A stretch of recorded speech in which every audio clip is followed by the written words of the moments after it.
제 손님의 책은 전 세계적으로 수백만 권이 팔렸습니다. 이제 그는 미국을 파괴하기 위해 함께 역사하는 가장 강력한 악의 요새를 드러내고 있으며 궁극적인 영적 요새는 당신이 생각하는 것과 다릅니다. 저는 방금 제 손님에게 성령님이 오셨다고 말했습니다. 그는 매우 강력한 방식으로 여기에 계십니다. 저의 손님인 닉 조이너는 빛과 어둠의 영적 전쟁과 같은 베스트셀러 작가로 50년 이상 하나님의 매우 정확한 예언적 꿈, 환상 및 계시로 유명합니다. 그의 저서는 마지막 시대의 악을 정복하는 법에서 릭은 지금 정확하게 터지고 있는 그의 30년 전 환상에 대해 이야기합니다. 릭, 인종차별의 악한 요새에 대해 말씀해 주십시오. 네, 마태복음 24장에서 제자들이 예수님께 물었을 때 실제로 3가지 질문을 했습니다. 어느 때 이런 일이 일어날까요? 예수님은 막 예루살렘에서 성전이 파괴되는 것에 대해 이야기했습니다. 그리고 나서 그들은 주의 임하심과 세상 끝에 대하여 질문했습니다. 거기에 나오는 자주 번역되는 단어는 말 그대로 임재, 주님의 파로우샤입니다. 예수님은 3가지 모두 대답하셨습니다. 그분이 주신 많은 세부사항 중 가장 중요한 것 중 하나가 지금 전개되고 있다고 생각합니다. 예수님께서 나라가 나라를 대적하여 일어날 것이다 라고 말씀하셨을 때 여기서 나라로 번역된 단어는 민족, 에스닉에서 파생된 그리스어 에트노스입니다.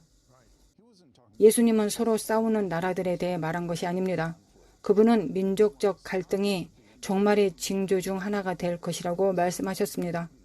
저는 그것이 우리 시대에 펼쳐지고 있는 것을 우리가 본다고 생각합니다. 에덴 동산에서 선악을 알게 하는 나무 열매를 먹음으로 타락한 이후 현재 최고조로 치닫고 있는 것은 전례 없는 일입니다. 네, 우리가 이러한 영역 중 일부에서 진전을 이룬 것 같았는데 갑자기 아무런 제약이 없어지고 사라졌으며 무섭도록 극단적으로 치닫고 있습니다. 네, 맞습니다. 주님은 그것에 반대하는 기준을 세우실 것입니다. 온수가 홍수처럼 들어올 때마다 우리가 아는 바와 같이 하나님은 무언가를 가지고 계시고 그것을 대항하기 위해 일어나실 것입니다. 그분의 백성이 그렇게 되도록 부르신 것입니다. 그분의 교회는 만민을 위해 기도하는 집이 되도록 부름받았습니다. 그분의 교회는 같은 말씀으로 모든 민족을 위한 기도의 집이 되도록 부름을 받았습니다. 같은 말씀으로 저는 우리에게 이 악을 이겨낼 궁극적인 기회가 있다고 믿습니다. 인종주의가 타락한 인간의 가장 악한 2가지 특성인 교만과 두려움에 기초하고 있음을 이해해야 한다고 생각합니다. 사람들이 인종차별주의자가 되는 이유는 육체적으로 교만하게 되고 자신이 어떤 인종에 속했는지를 자랑스럽게 생각하기 때문입니다. 저는 영적 편견과 같은 모든 형태의 편견을 포함하고 있다고 생각합니다. 우리가 어떤 집단이나 교파나 어떤 것에 속해 있기 때문에 우리가 다른 사람들보다 낫다고 생각하기 시작합니다. 하나님이 교만한 자를 물리치시고 겸손한 자에게 은혜를 주신다고 하셨습니다. 따라서 악마가 이러한 영역에서 혹은 어떤 영역이든 우리를 교만하게 만들 수 있다면 사탄은 우리를 다룰 필요가 없습니다. 스스로가 자멸하기 때문입니다. 하나님이 그때는 우리를 대적하실 것입니다. 우리의 삶에 하나님의 대적이 더 커질 것입니다. 그것은 궁극적인 악 중 하나이기 때문입니다. 다른 하나는 두려움입니다. 우리와 다른 사람들을 두려워하기 때문에 인종차별주의자가 되기 시작합니다. 우리는 너무 불안정합니다. 그들이 우리의 사고방식, 우리의 믿음 및 모든 것에 적합하지 않으면 우리는 반응합니다. 이것이 지금까지 없었던 수준에서 오늘날 일어나고 있는 것을 봅니다. 차이점에 대해 사람들이 편협하게 생각하기 때문입니다. 우리는 모든 눈송이를 다르게 만드신 창조주를 섬기고 있습니다. 모든 인간은 다릅니다. 하나님은 우리 모두를 독특하게 만드신 올바른 종류의 다양성을 좋아하십니다. 그래서 우리가 정말 창조주 안에 거한다면 우리와 다른 사람을 만났을 때 겁을 먹거나 두려워하지 않고 무언가를 배우기를 기대하게 될 것이라고 생각합니다. 아멘. 마법의 사악한 요새에 대해 말씀해 주시겠습니까? 마법은 실제로 갈라디아서 5장에서 육체의 일 중 하나로 명명되었습니다. 우리는 그것을 흑마법이다 생각하는 경향이 있습니다. 맞습니다, 시드. 그것은 한 측면입니다. 흑마법은 가장 널리 퍼진 종류의 마법이 아닙니다. 마법은 다른 사람을 통제하고 조작하기 위해 성령 이외의 영을 사용하는 것입니다. 과대 광고 또한 마법의 한 형태인 것 같습니다. 성령님은 물건을 과장하거나 조작하거나 통제하는 것보다 더 위험이 있으십니다. 그분은 동산에서 아담과 하와를 통제하지도 않으셨습니다. 그들에게 자유를 주셨습니다. 이 나무의 열매를 먹지 말라고 말씀하셨습니다. 그러나 그분은 그들에게 그렇게 할 자유를 주셨습니다. 저는 우리가 정말로 그리스도의 몸 안에도 마법이 얼마나 많은 영향력을 갖게 되었는지를 인식하기 시작해야 한다고 생각합니다. 저는 성경에서 가장 훌륭하고 분명한 예 중 하나가 사울 왕이라고 생각합니다. 그가 적들이 모이고 사람들이 흩어지는 것을 보았을 때 그 압박에 굴복하여 스스로 번제를 드렸습니다. 그는 그 번제를 드릴 영적 권세가 없었습니다. 사무엘이 그에게 내가 갈 때까지 기다리라고 말했습니다. 그러나 사울은 하나님을 두려워하는 것보다 사람을 두려워하고 적을 두려워했기 때문에 그 압박에 굴복했습니다. 하나님보다 사람들이 우리를 어떻게 받아들이느냐에 따라 이것들이 우리에게 격려가 된다면 이것이 마법의 시작입니다. 사람들은 변덕스러울 수가 있습니다. 호산나 찬송하리로다 주의 이름으로 오시는 이여라고 말했던 바로 그 군중이 5일 후에는 그를 십자가에 못 박으소서라고 말하고 있는 것입니다. 따라서 하나님에 대한 두려움 대신 사람들에 대한 두려움에 따라 움직이거나 살아간다면 온통 혼란에 빠질 것입니다. 그것을 이해하고 성령을 따라 살아가는 것을 뿌리내리는 것이 중요합니다. 다윗 왕에게서 이 영의 정반대를 볼 수 있습니다. 그의 가족과 그의 신실한 추종자들의 모든 가족이 그 당시 테러리스트였던 아말렉 사람들에게 납치되었을 때 상황이 더 나빠질 수 있었습니다. 다윗은 그의 부하들이 자신을 돌로 치려고 돌을 집어들게 했습니다. 그들의 가족이 모두 납치되었기 때문입니다. 책임을 지고 어떤 것을 해야 한다는 압박이 있었다면 그게 전부였습니다. 다윗은 그 압박에 응하지 않았습니다. 책임을 지고 어떤 것을 해야 한다는 압박이 있었다면 그때 상황에 다윗만큼 더 큰 압박을 가진 사람이 누구였겠습니까? 그러나 다윗은 그 압박에 응하지 않았습니다. 그의 하나님 여호와를 힘입고 용기를 얻었다고 기록되어 있습니다. 다윗은 사람들이 자신에게 돌을 던지려고 했을 그 당시에 하나님을 향한 명확한 방향이 있었기 때문에 주님께 간구했고 여전히 하나님이 생각하시는 것과 하나님이 말씀하시는 것에 더 관심을 가졌습니다. 이것이 권위 있는 모든 사람이 치러야 하는 시험이라고 저는 생각합니다. 그들이 사울처럼 굴복한다면 사울과 같은 결과를 맞이하게 될 것입니다. 사울이 마녀의 집에서 그가 생존하는 마지막 밤을 보낸 것은 우연이 아니었습니다. 이것은 마법입니다. 가짜 영적 권위입니다. 종교의 영의 악한 요새는 어떻습니까? 저는 마법, 정치적인 영, 종교의 영 이 세 가지를 사탄의 세 가닥 줄이라고 부릅니다. 왜냐하면 그것들은 보통 함께 오기 때문입니다. 사탄은 세 가지 모두를 우리에게 사용합니다.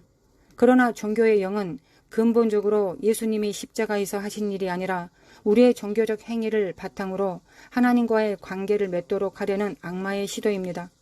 우리는 그분의 승인을 얻기 위해 주님을 섬기는 것이 아닙니다. 우리는 이미 십자가를 통해 그것을 가지고 있습니다. 우리는 그분의 승인을 받은 위치에서 그분을 섬기기를 추구해야 합니다. 하나님에 대한 우리의 사랑 때문입니다.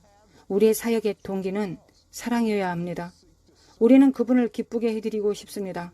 우리는 이런 일을 하고 싶습니다. 우리가 얻게 될 명예나 인정 때문이 아닙니다. 그것은 이미 완전히 이루어졌습니다. 저는 개인적으로 현재 종교의 영이 성령님보다 교회에 더 큰 영향을 미치고 있다고 생각합니다. 교회 전체가 성령의 인도하심을 받기보다는 종교의 영을 따르고 있는 것과 같습니다. 당신은 인종차별이 마지막 날의 징조라고 말했습니다. 왜 그런 말을 했습니까? 네, 예수님이 마태복음 24장에서 나라가 나라를 대적하여 일어나리라고 말씀하셨기 때문입니다. 나라는 그리스어로 민족입니다.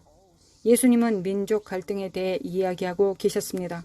이것들은 모두 사람에게 뿌려진 씨였습니다. 예수님이 세상 끝을 추수때라고 말씀하셨는데 그것은 뿌려진 모든 씨에 대한 추수입니다.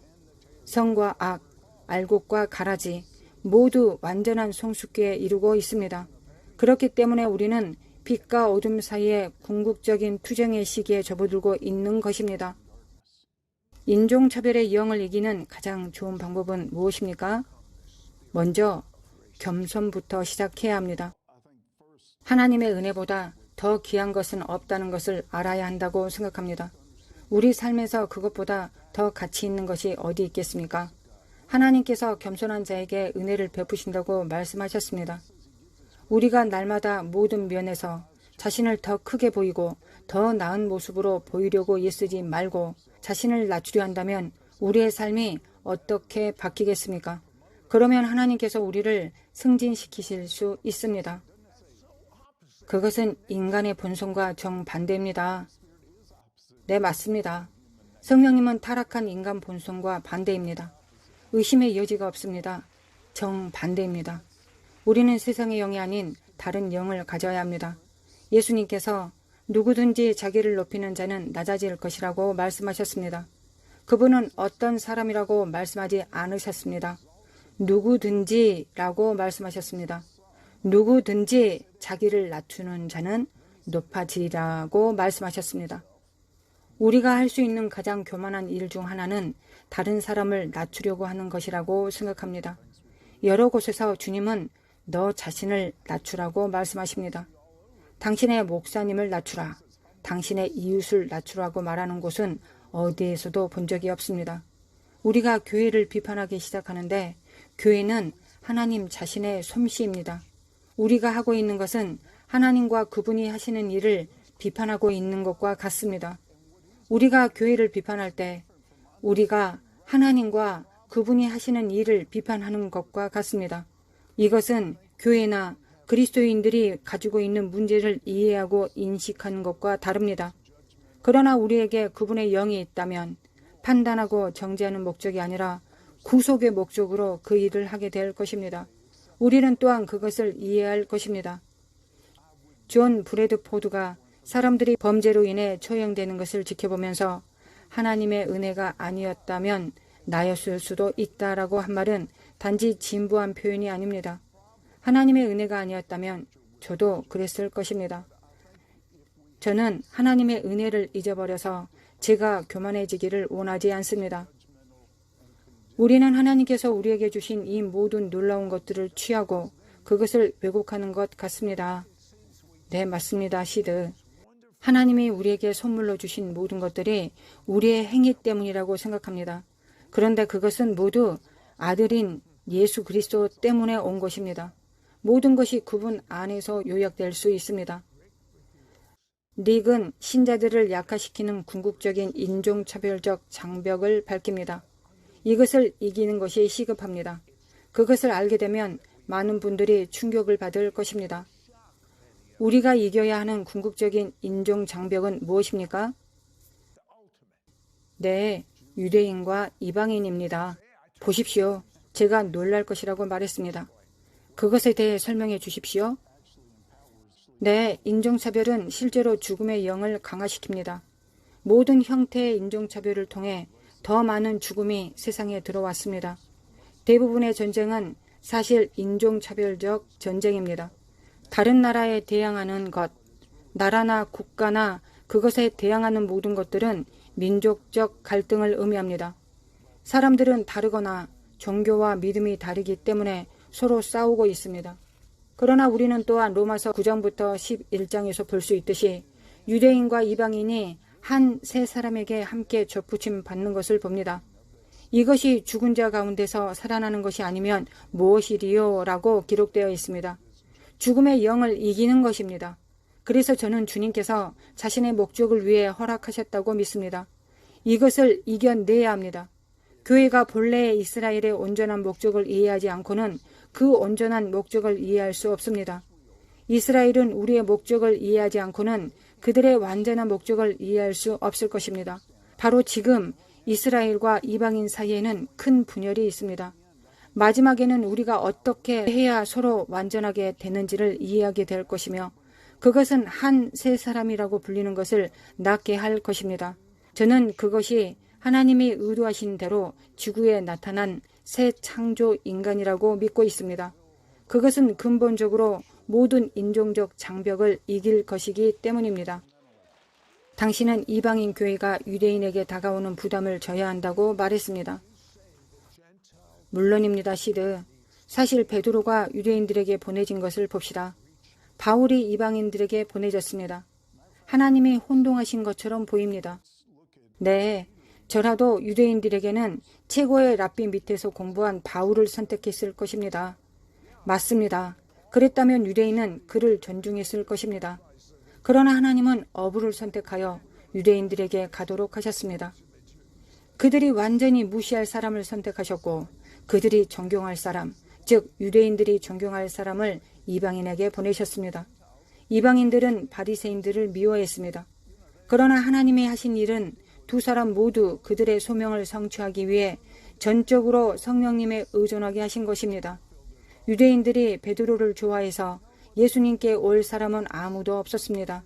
그들이 그것을 간과할 수 있도록 베드로에게서 역사하는 훨씬 더 큰 무언가를 보아야 했습니다.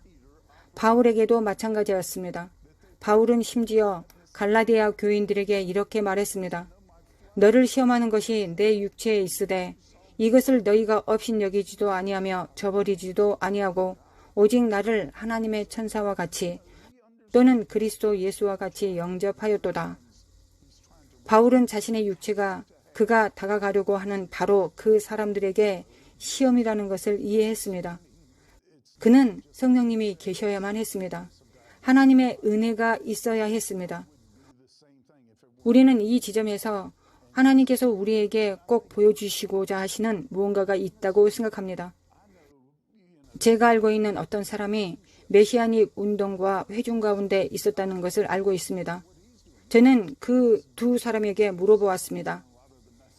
여기 다른 유대인들이 당신에게 다가온 적이 있습니까? 당신에게 다가온 유대인은 몇 명입니까? 손들어 보십시오. 거의 아무도 없었습니다. 네, 대부분의 이방인들은 유대인들을 전도할 사람이 유대인 가운데 있어야 된다고 생각합니다. 일종의 이런 논리를 갖고 있습니다. 하나님은 어떻게 생각하실까요? 하나님은 이방인들을 그분의 시대의 베드로로 삼고 계십니다. 맞습니다. 유대인들이 이방인들에게 더 잘 다가갔습니다. 우리의 모든 성경은 유대인들에 의해 기록되었으며 우리는 하나님이 가지신 유대적 기초, 원가지들, 그리고 우리가 어떻게 거기에 접붙여진 겉가지들인지를 이해할 필요가 있습니다. 당신이 말하는 것에는 많은 계시가 있습니다. 닉에 져서 마지막 시대의 악을 정복하는 법에서 그는 이러한 모든 주요 요소를 분별하고 이기는 방법을 가르칩니다. 이 말씀을 지금 꺼내야 하는 절박함을 느끼는 이유는 무엇입니까? 그날이 점점 짧아지고 있기 때문입니다. 우리는 정말로 이 시대의 끝에 와 있습니다. 저에게는 살아서 하나님의 큰 일을 볼 수 있는 가장 위대한 시대입니다. 하지만 지금은 이 모든 것이 함께 합쳐지는 때이고 그것은 일어날 것입니다. 추수가 다가오고 있습니다. 요한계시록에서 본 것처럼 지구 전체가 추수될 것입니다. 우리는 이것을 위해 여기에 있습니다. 당신은 이사야 60장 1절부터 3절에 대해 가르치고 있습니다. 그것에 대해 설명해 주십시오. 일어나라, 빛을 발하라. 이는 내 빛이 이르렀고 여호와의 영광이 내 위에 임하였음이니라. 보라, 어둠이 땅을 덮을 것이며 캄캄함이 만민을 가리려니와. 그것은 우리가 지금 있는 곳을 설명하지 않습니다. 그러나 오직 여호와께서 내 위에 임하실 것이며 그의 영광이 내 위에 나타날 것이다 라고 말씀하고 계십니다. 가장 깊은 어둠에 바로 그때 우리는 주의 영광이 나타나는 것을 볼 것입니다. 세 번째 구절은 이렇게 말합니다. 나라들은 내 빛으로, 왕들은 비치는 내 광명으로 나아오리라. 영광이 승리할 것입니다. 그 빛이 이길 것입니다. 네, 그것이 추수입니다. 맞습니다. 당신은 추수를 설명하고 있습니다.